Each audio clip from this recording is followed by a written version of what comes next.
Welcome. In this lecture, we would discuss about the Down to Earth edition 1st to 15th of May. And here, the first topic that we would be discussing is the traditional communities of West Bengal. They have been working with unique weaving techniques, and this has been basically in the town of Tukia village.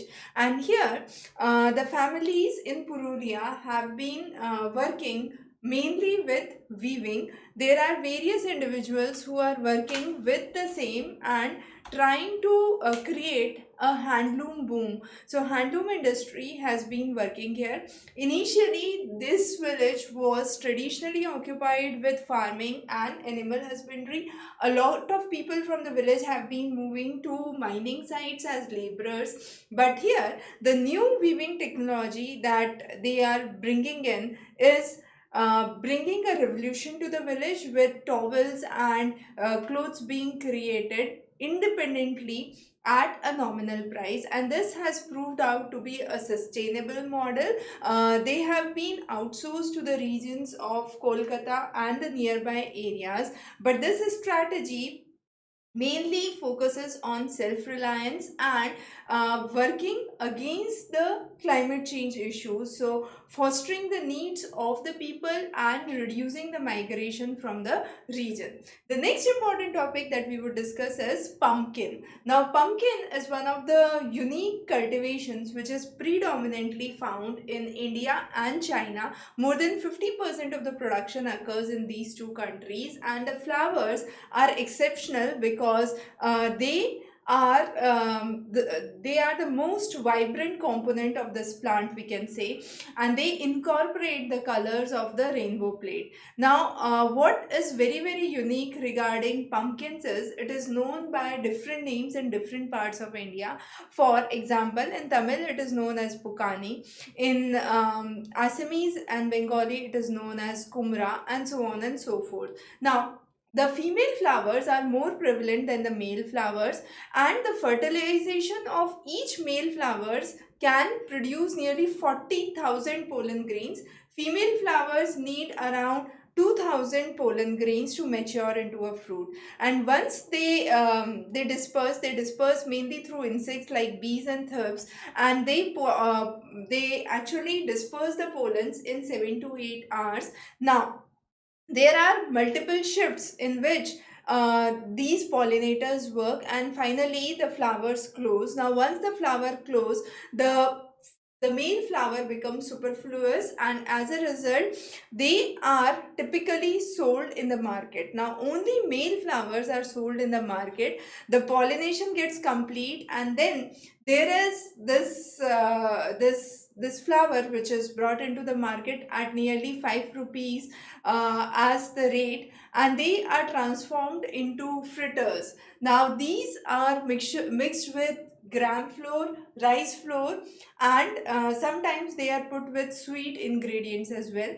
But the most important thing is what is the benefit of consuming pumpkin flowers. So it is considered as analgesic, anti-inflammatory, and antibacterial.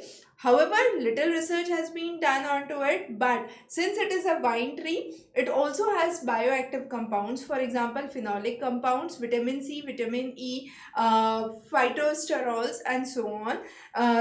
This flower is also known to have nearly 85% of water. Sodium, potassium, calcium, and anthocyanin are another important pigments which are found here. Now, there are various findings which have been done. Originally, it is believed that pumpkins originated in the regions of Mexico. There have been some uncertainties regarding the origin on Indo-Myanmar borders as well, but there are various theories which say that this is considered as Mahaprasad in Puri Jagannath Puri in Odisha, and this is the indigenous vegetable which is used for preparation. Now, pumpkin is considered as a tropical vegetable. The alcohol content is nearly 11%, and therefore it is also used for making wine. The fruits can go up to a weight of 45 kilograms, which is a very high weight, we could say. And the next important topic that we would discuss in today's lecture is climate change and protection against climate change. Now, when we talk about climate change, it's important to note that we are discussing so far the pre-industrial level to be maintained not above 1.5 degrees Celsius of temperature rise. But we have seen that there have been various amendments brought. For example, the Energy Conservation Act 2001 talked about establishing a carbon credit trading system. There are various government policies and rules that have been brought. Wildlife protection, water protection, air prevention and control are some of the topics that have been discussed here. But in order to maintain this climate and to conserve the climate, we also need to understand that these climate change is causing extreme vagaries of nature, and we are seeing a rising heat level or rising temperatures.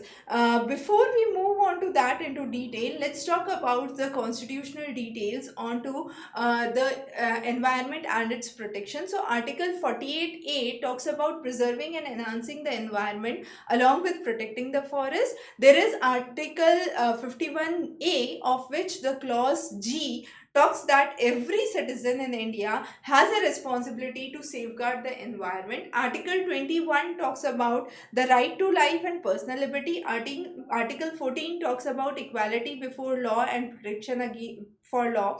Now, there are various judgments which have been there. Some of these are notable. For example, Virendra Kaur versus the state of Haryana, which talked about maintaining and upholding ecological balance under Article 21.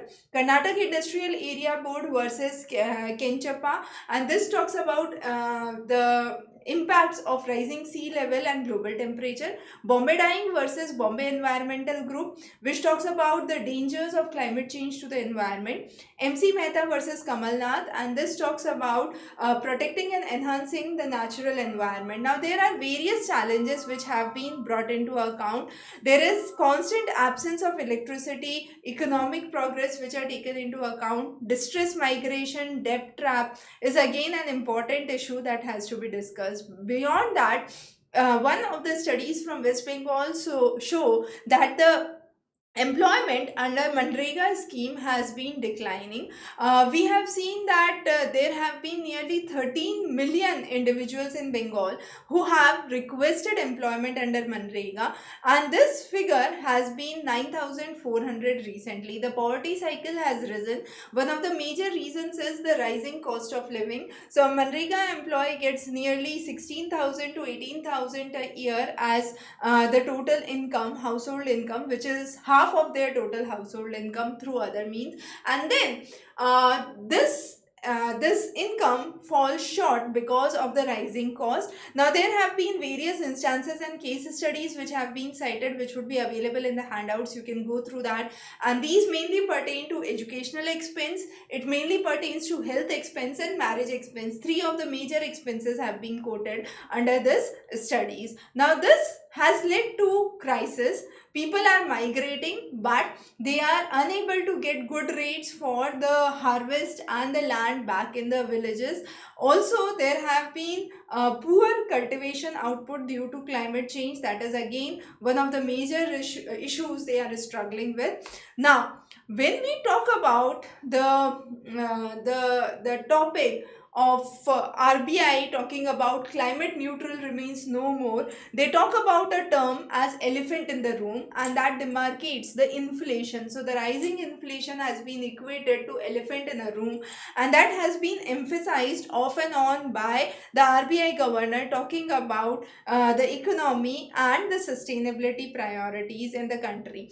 Now, when we talk about the after effects of a climate change, we need to understand that this after effect comes in a way that the overall income of the household is significantly affected, decreasing proportionally the spendable income, or the spending power or the purchasing power, we could say, and this has led to increasing poverty. Now, there are individuals who are working with the agricultural farms from the families going to the urban areas, and this migration pattern has ultimately proved out to be unsuccessful. The simple reason is, as in the urban areas, as a laborer they are not able to earn against the cost of living, and in the rural areas the crop is struggling with the climate change and the related issues. Again, there have been reports which have been focusing on extreme weather events. World Bank has talked about a report, the Great Reversal: Prospects, Risk, Policies in International Development Association countries, and this talks about the losses, the increasing losses because of the extreme weather events which have doubled in the last 10 years. Now, one fifth of the population of the nations which are affected by climate change are residing in extreme poverty, and they are surpassing the global average by more than 800% in terms of poverty. So this is again a very big issue that needs to be addressed with climate change. Also, we have seen that with the climate change, food insecurity has increased. Nearly 651 million individuals are facing food security, and this figure has doubled since 2019. The urban areas have been prone to extreme heat effects, and that is because of the urbanization itself, that the urban areas are becoming urban heat islands. Now this is very important case study. You can jot down this in your case studies when you are talking about urbanization in your answer writing in geography optional, in gs mains. So what is the basic idea we need to understand here? Nearly two-thirds of the emissions, where it is coming from. So cities are responsible for nearly two-thirds of the global carbon dioxide emissions, we can say, and this is beyond the permissible limits. Now cities are generating most of the carbon dioxide because of the traffic problems, because of industrialization, reduced green space, reduced water bodies, higher density of concrete, and the material used for construction activities, air conditioning usage. All of these have been responsible for urban areas getting more hot than before, and this has further aggravated the issues of urban heat stress. Now when we talk about the heat stress, we need to understand the land surface temperature. Now this land surface temperature represents the temperature on the earth's surface, which is usually 2 to 7 degrees higher than the air temperature.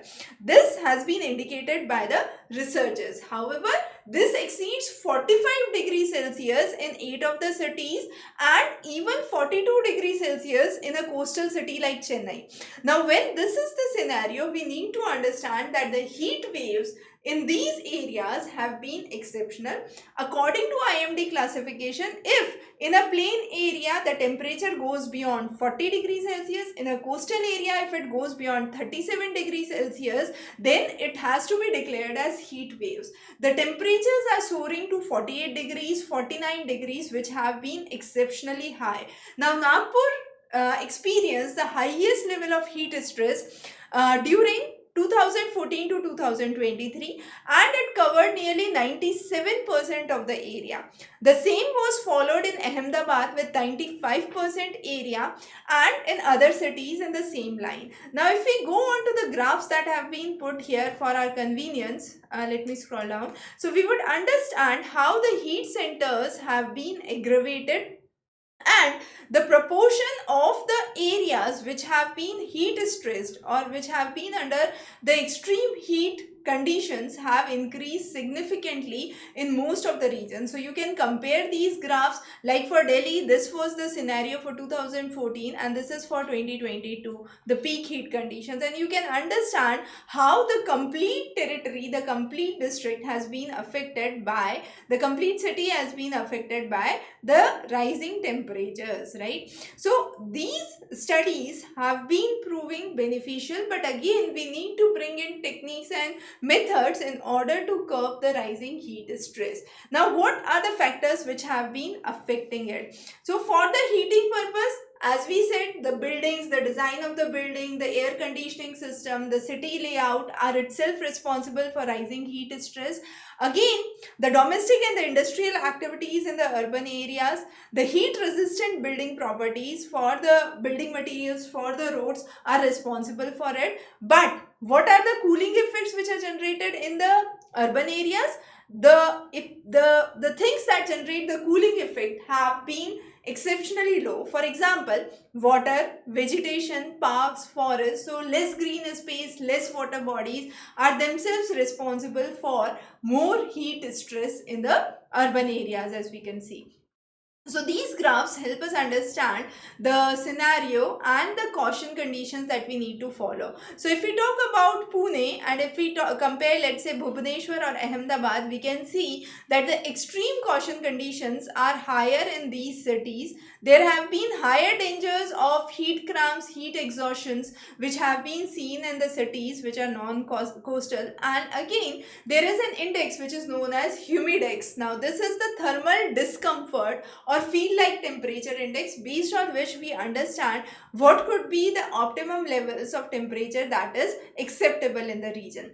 Now, hot spots have been also responsible for erosions. Now, there have been severities of soil erosion which have been witnessed, which can vary from 5 tons per hectare per year to nearly 100 tons or more per year. The areas have been witnessing lack of vegetation, lack of water absorption. This erosion has further aggravated due to infrastructures like road, fencing, building. There has been a high focus on the microclimatic conditions and those to be maintained. For example, what do we consider as a microclimate region? So, any area which is as a blue-green area would be considered as a cooling environmental region, and these components have a relatively lower ambient temperature by 5 degrees, and they extend to a distance of nearly 250 meters. So this is considered as a microclimate. So even in the urban areas, urban microclimates should be developed, which are the green spaces, we can say, and these green spaces would be responsible for reducing the temperature in the urban areas. Now, the type of vegetation, the green cover is a very important factor that we need to understand. So the microclimate, what are the important components? Rivers, urban parks, trees, ponds, green roofs, fountains, water sprinklers as some of those. Then we can have vertical gardening, short vegetation, urban parks as another important aspects that need to be covered. Now, when we talk about climate induced challenges, the mitigation of these challenges becomes an important concern. So we need to have technologies for evolving clean air, climate resilience, energy efficiency, which have to be directly linked with the urban local bodies. Also, there has to be a long-term low emission development strategy that must be demarcated, and this would ensure that there are proper cooling mechanisms. So, numerous smart cooling solutions have been brought. For example, rain gardens, ponds, fountains at the intersection of the junctions in the urban areas, employing water sensitive urban devices or designs which lower the local temperature by 3 to 8 degrees Celsius, retrofitting of the shading devices of the green roof technologies are some of the aspects. Now we have two comparisons here, a comparison showing a uncovered parking lot which can retain a lot of heat. In contrast to that, we can have a covered parking lot with a microclimate being considered, or additional vegetation which can actually improve the region and promote better microclimatic conditions in the urban area. Telangana has come up with a policy called as Cool Roof. Now this aims to bring in nearly 300 square kilometers of roofs by 2028, and that is to reduce the urban heat island effect. Now, this has been under the Urban and Regional Development Plan Formulation Guidelines, which make cool roof mandatory as a part of the city planning strategy. Also, the morphology matters. We can see the open air, the low-rise buildings and the compact mid-rise buildings, and we can understand how these actually, this is a case study from Pune, the various areas of Pune, for example, MG Road, Hadapsar, Wagholi, Khardi, and we can see how the level of heat island being generated in these areas is separate because of the architectural designs or because of the urban planning, we can say. The next important topic that we would discuss for today is the drugs. Now, one of the very important findings that have been brought is drugs like MDMA and LSD have been responsible for increasing the impacts of psychosis, because these drugs are known as psychedelic drugs. That means they induce hallucinations. Now, German firm has created MDMA, which was for managing the bleeding. Similarly, LSD was derived from ergot fungus and has been used for psychoactive properties.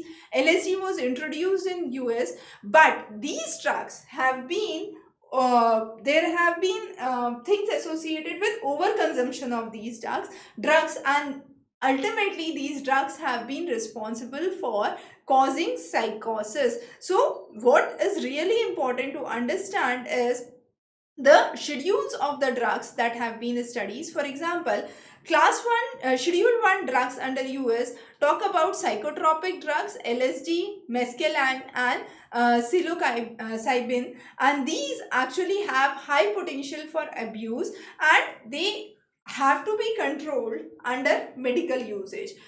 India ratified the UN Convention in 1975. The convention came into force in 1976, and then the Schedule 1 substances, which categorized MDMA, because of the non-medical usage, they started to be abused, means they were used for abuse, right? So overconsumption and abuse of these drugs started, and this has led to significant impacts. The studies have quoted that there are several countries, for example, Australia, Canada, Denmark, Israel, in US again, Oregon and Colorado, where medicinal use of psychedelics have been allowed, and there have been new treatment guidelines that need to be brought into account. So psychedelics are classified into two groups: classical and non-classical. Classical induce hallucinations by activating the serotonin 5-HT receptors, and non-classic actually interact with various receptors.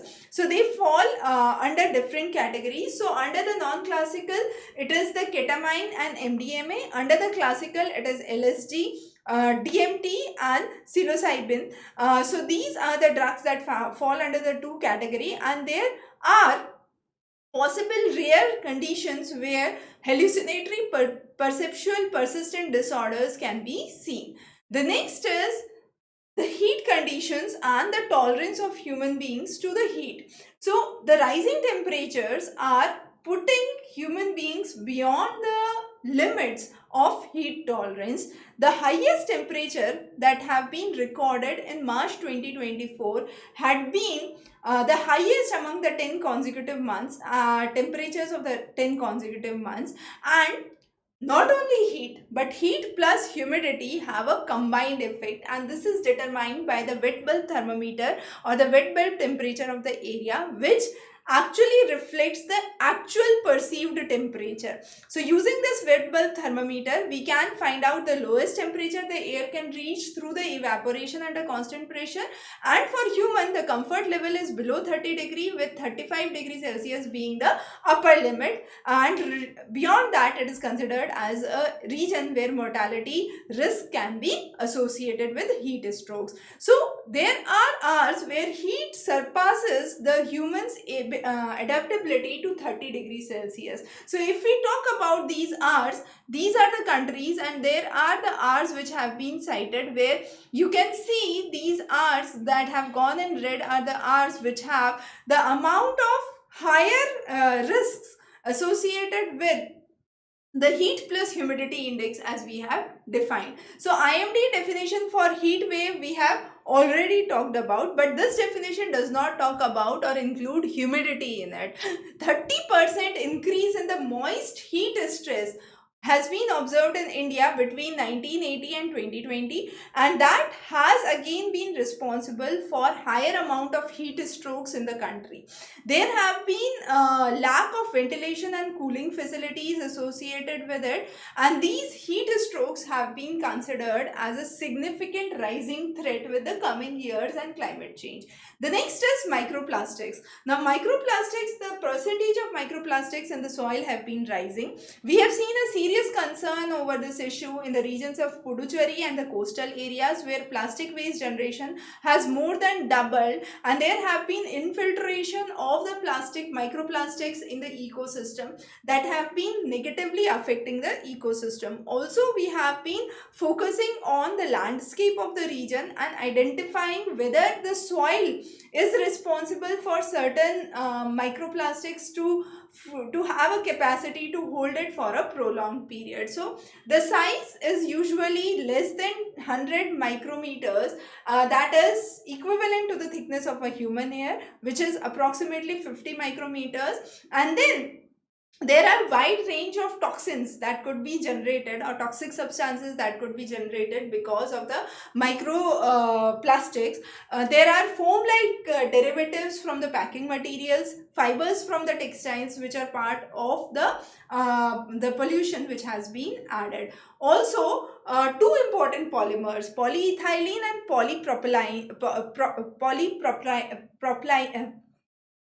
PP, polypropylene has been affected, have been responsible for generating the plastic waste or the pollution index, right? So we need to understand the waste disposal practices and bring certain amendments into line which could actually check the amount of disposal of the microplastics, single-use plastics, and ensuring that these microplastics do not enter the irrigation system, because if they can infiltrate the cropping system and ultimately the agriculture, and through the agriculture they would go into the human diet, and that would be responsible for cancer causing diseases, right? So there have been various issues regarding the same. The next important topic that we would discuss is regarding the patent. Now, one of the important patents that we have talked about is the Nexvar, that is a compulsory license for the Bayer's patented cancer drug, and that was under the form 27. There have been hefty fees associated with this, and there have been law firms working on the same. The next is the PFAS, that is polyfluoroalkyl substances. These are found in non-stick wares and stain resistant fabric, and they have been recently called as the forever chemicals because they have been responsible for extensive human health issues, and they remain into the system forever, as the name suggests, right? Also, there have been changes in the climate which we have discussed, but this has caused excessive flood conditions in the regions of UAE and Dubai recently. Flooding conditions were seen in Oman, and there was huge damage which was witnessed in the nearby areas. The temperature reached a maximum of 40 degrees Celsius in Mumbai, which is recorded as the highest temperature in the last 10 years, higher than the normal average by nearly 6 degrees Celsius. So those are again important issues that we need to focus on. Recently, one of the studies have shown that Cerelac, which is given as a baby supplement and a baby food, has higher amount of sugar which have been found in India as compared to UK and Germany, and on an average nearly 3 grams of sugar is added per serving, which is again a higher amount that can be seen. So those are some of the important topics that we have discussed in this edition of Down to Earth. Definitely we'll be coming up with further topics and further editions. Stay tuned. Have a wonderful day ahead.